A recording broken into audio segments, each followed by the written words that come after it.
Orang yang soleh itu nggak bakal ada keringatnya, jadi dia masih bisa bertahan. Orang yang maksiatnya banyak, orang kafir, akan tenggelam dalam keringatnya, teman-teman. Padang mahsyar itu sangat-sangat sulit, sahabat. Waktu nunggu di padang mahsyar itu lama sekali. Bahkan akan ada satu hamba yang berteriak seperti ini, saking dia gelisah, saking dia capek dari matahari yang di atas kepalanya. Saking dia capek, dia akan mengatakan, aku rela masuk neraka. Yang penting keluar dari padang mahsyar itu. Dia nggak tahu kalau neraka itu jauh lebih sulit dari padang mahsyar.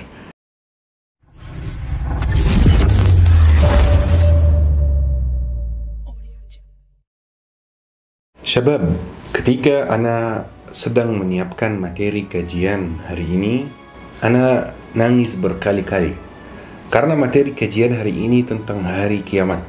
Dan ana sangat takut pada hari kiamat. Karena amalanku masih jauh dari kata sempurna. Dan masih banyak maksiat. Hari kiamat itu, teman-teman, pasti akan terjadi. Dan sudah dijelaskan di dalam Al-Quran dan di dalam hadis Rasulullah detailnya yang sedetail-detailnya. Setiap hal sudah dijelaskan. Mulai kita meninggal dunia sampai kita masuk surga insyaAllah, atau na'udzubillah masuk neraka. Kita jelaskan langkahnya satu persatu. Seperti apa hari kiamat. Langkah pertama, teman-teman, langkah yang mungkin banyak orang ketahui, yaitu manusia meninggal dunia dulu, ya. Semua manusia akan meninggal dunia dulu. Ini langkah pertama di hari kiamat. Manusia meninggal dunia. Hari ini ada banyak orang yang meninggal dunia. Besok ada banyak orang yang meninggal dunia. Sampai datang satu saat, yaitu hari terakhir di dunia ini. Allah subhanahu wa ta'ala akan memerintahkan malaikat namanya Israfil untuk ditiup dalam sangkakala. Ini tiupan pertama, teman-teman. Tiupan ini akan mematikan semua manusia yang hidup di muka bumi ini. Bukan hanya manusia, tetapi semua makhluk lain juga, termasuk Israfil sendiri yang tiup dalam sangkakala. Bahkan malakul maut, teman-teman, akan meninggal dunia juga. Allah subhanahu wa ta'ala akan memerintahkan malakul maut untuk mencabut nyawanya sendiri. Bumi sepi, teman-teman. Tidak ada orang, tidak ada tanaman, tidak ada hewan, tidak ada aktivitas apapun. Bumi sepi. Allah subhanahu wa ta'ala akan berfirman, limanil mulkul yawm, kekuasaan hari ini milik siapa? Dunia akan tetap sepi seperti itu. Tidak ada manusia, tidak ada malaikat, tidak ada jin, tidak ada makhluk apapun selama 40. Dalam hadis Rasulullah tidak disebutkan 40 apa. 40 hari, 40 minggu, 40 bulan, 40 tahun, kita tidak tahu. Tetapi setelah lewat 40 akan turun hujan yang sangat deras dari arsy Allah subhanahu wa ta'ala. Saking derasnya hujan itu akan masuk di setiap kuburan.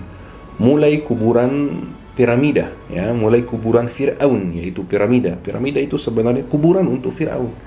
Setiap kuburan di muka bumi ini akan ada hujannya. Mulai piramida sampai kuburan kita sendiri. Dunia akan mengalami guncangan yang luar biasa, gempa yang luar biasa, teman-teman. Allah subhanahu wa ta'ala berfirman, wa idza zulzilatil ardu zilzalaha.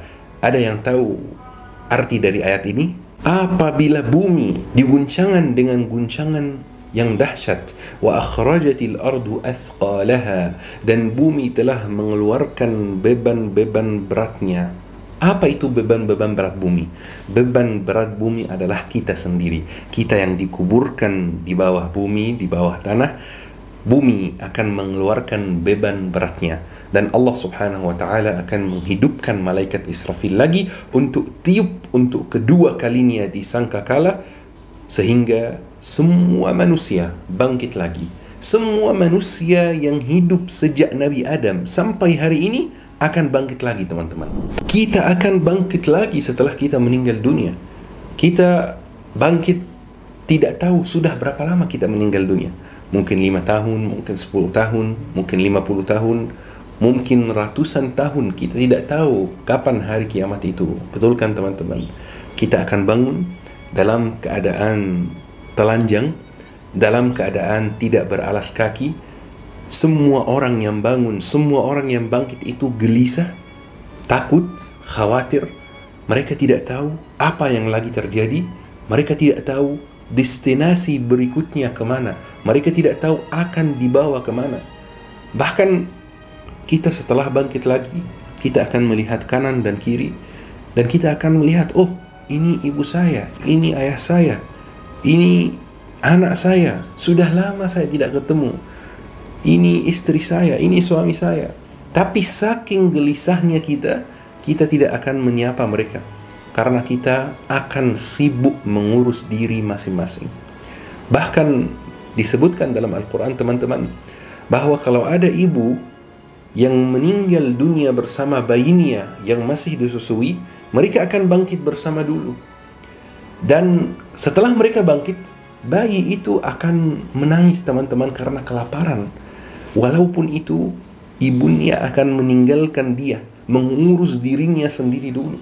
Di hari itu, teman-teman, tidak ada yang namanya sahabat, tidak ada yang namanya orang yang menolong kita, tidak ada yang namanya orang tua yang membantu kita. Setiap orang mengurus diri sendiri. Pertanyaannya, syabab, masih berharap sama manusia? Masih minta tolong sama manusia? Masih jarang minta tolong sama Allah Subhanahu wa Ta'ala? Ya, hari itu akan terjadi, teman-teman. Orang pertama, teman-teman, yang akan dibangkitkan dari kuburannya adalah Nabi Muhammad sallallahu alaihi wasallam, Sayyidul Anbiya'i wal Mursalin. Semuanya bangkit dalam keadaan telanjang. Orang pertama yang akan dikasih pakaian untuk menutupi auratnya adalah Nabi Ibrahim. Kira-kira kenapa Nabi Ibrahim? Karena dulu Nabi Ibrahim dilempar ke dalam neraka yang dibuat oleh kaumnya, ke dalam api, dalam keadaan telanjang. Walaupun itu Nabi Ibrahim sabar, ikhlas lillahi ta'ala. Makanya ketika semua manusia bangkit dalam keadaan telanjang, Allah Subhanahu wa Ta'ala akan kasih Nabi Ibrahim pakaian. Masya Allah. Setiap hal yang kita korbankan itu ada balasannya dari Allah Subhanahu wa Ta'ala, teman-teman. Ini baru langkah pertama, teman-teman. Masih ada langkah kedua. Langkah kedua itu bumi ini akan runtuh. Kalau kita lihat bumi di sekitar kita, ada yang namanya rumah. Saya sekarang berada di dalam bangunan yang namanya rumah. Mungkin ada orang lain yang sekarang lagi berada di dalam gedung yang namanya gedung pencakar langit, lagi di dalam kantornya. Bumi akan runtuh. Tidak ada yang namanya bangunan lagi. Tidak ada yang namanya gunung lagi. Tidak ada yang namanya tempat bersandar. Gak ada seperti itu. Bahkan matahari akan jatuh, teman-teman. Matahari akan digulung, teman-teman. Bintang-bintang akan jatuh dari atas, teman-teman. Allah Subhanahu wa Ta'ala berfirman, wa idzal syamsu kuwirat, ya. Dan apabila matahari digulung dan apabila bintang-bintang berjatuhan, bumi akan habis, teman-teman. Akan runtuh, teman-teman. Sehingga bumi akan menjadi seperti pelataran yang sangat luas. Semua orang bisa saling melihat. Pelataran. Tidak ada yang namanya tempat bersembunyi atau bersandar. Ini baru langkah yang kedua. Masih ada langkah yang ketiga, teman-teman, yaitu padang mahsyar. Semua manusia akan dikumpulkan di padang mahsyar. Mungkin itu sudah padang mahsyar, mungkin padang mahsyar itu adalah tempat lain. Tapi yang pasti padang mahsyar itu, teman-teman, adalah pelataran yang luas sekali. Matahari langsung di atas kepala kita. Matahari langsung di atas kepala kita, teman-teman. Sangat panas. Bahkan disebutkan, teman-teman, di dalam hadis sahih Rasulullah, bahwa akan ada orang yang tenggelam dalam keringatnya, saking panasnya.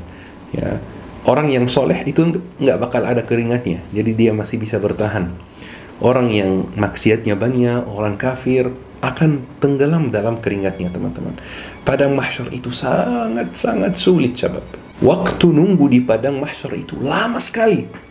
Bahkan akan ada satu hamba yang berteriak seperti ini, saking dia gelisah, saking dia capek dari matahari yang di atas kepalanya. Saking dia capek, dia akan mengatakan, aku rela masuk neraka. Yang penting keluar dari padang mahsyar itu. Dia nggak tahu kalau neraka itu jauh lebih sulit daripada mahsyar.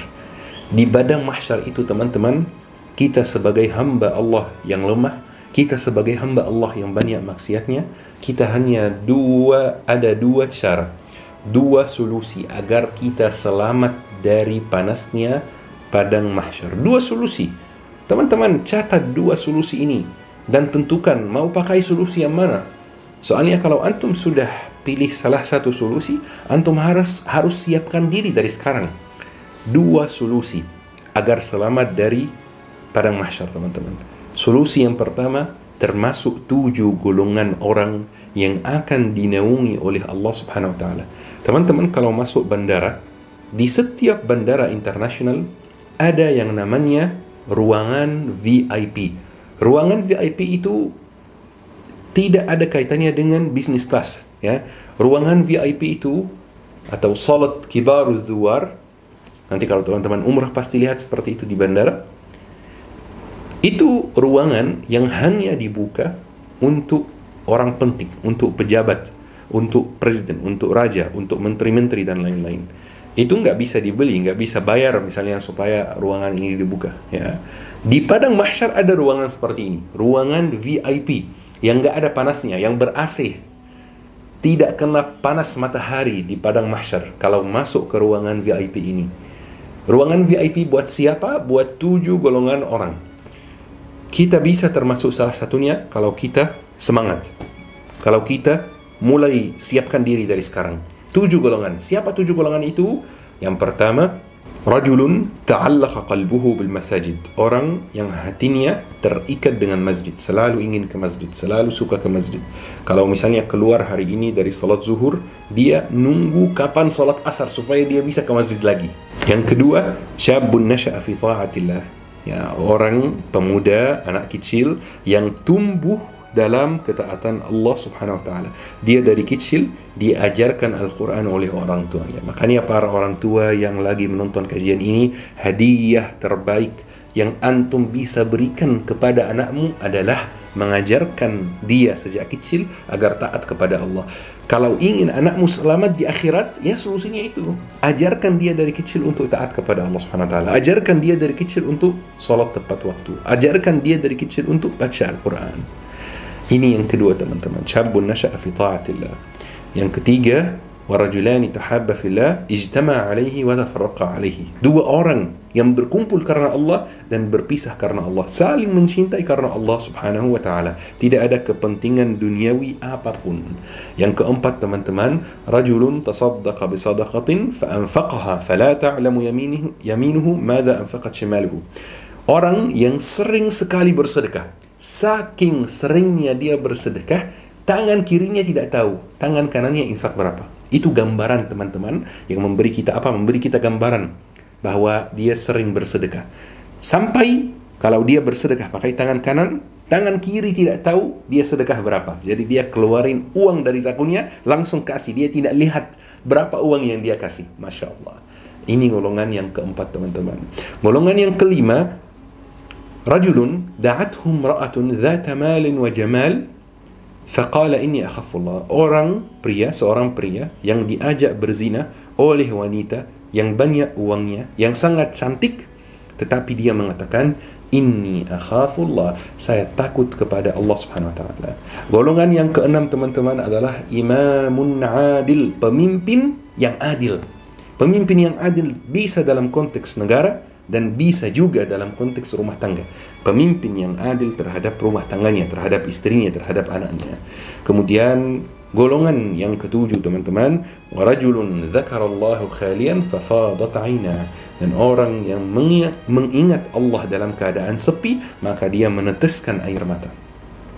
Dia mengingat dosanya, dia mengingat kesalahannya, dia mengingat hal-hal buruk yang dia lakukan, dia mengingat surga, dia mengingat neraka, maka dia meneteskan air mata. 7 golongan ini akan dinaungi oleh Allah Subhanahu wa taala di hari di mana tidak ada naungan kecuali naungan Allah Subhanahu wa taala. Ini solusi yang pertama. Masih ada satu solusi lagi, yaitu diberi minuman oleh Nabi Muhammad sallallahu alaihi wasallam. Jadi Di padang mahsyar itu teman-teman, ada beberapa orang pilihan Allah Subhanahu wa taala yang akan diberi minuman oleh Nabi Muhammad sallallahu alaihi wasallam. Kalau kita diberi minuman oleh Nabi Muhammad, insya-Allah kita tidak akan merasakan panasnya padang mahsyar. Bahkan disebutkan dalam hadis sahih teman-teman bahwa akan ada beberapa orang yang melihat, oh Nabi Muhammad di sana dan Nabi Muhammad sedang memberi minuman kepada beberapa orang. Maka mereka pergi ke tempat Nabi Muhammad untuk dapat minuman juga. Mereka akan diberhentikan oleh para malaikat. Nabi Muhammad melihat malaikat di sana menghentikan beberapa orang. Maka Nabi Muhammad akan menghampiri malaikat. Kenapa kalian menghentikan dia? Kenapa kalian melarang dia untuk dapat minuman? Maka malaikat akan menjawab, innaka la tadri madza ahdatsu ba'dak. Wahai Nabi Muhammad, antum tidak tahu apa yang mereka ini perbuat setelah engkau meninggal dunia. Banyak maksiat, meninggalkan Islam. Rasulullah SAW perjuangkan Islam itu, dakwah Islam, agar kita bisa hari ini beribadah dengan nyaman. Tetapi masih ada yang malas salat, masih ada yang malas baca Al-Quran. Ini adalah orang-orang yang akan dilarang untuk dapat minuman dari Nabi Muhammad SAW. Teman-teman, ini langkah ketiga. Langkah keempat teman-teman, Allah Subhanahu wa taala akan turun ke padang mahsyar. Semua manusia sudah lama sekali menunggu, tiba-tiba akan ada malaikat yang turun dari langit. Malaikat itu malaikat yang istimewa. Julukannya adalah malaikat hamalatul arsy, malaikat yang pegang arsy Allah Subhanahu wa taala. Malaikat ini akan menyuruh seluruh manusia untuk berada dalam satu barisan yang sangat panjang teman-teman. Orang-orang akan menunggu dalam barisan itu dalam waktu yang lebih lama lagi.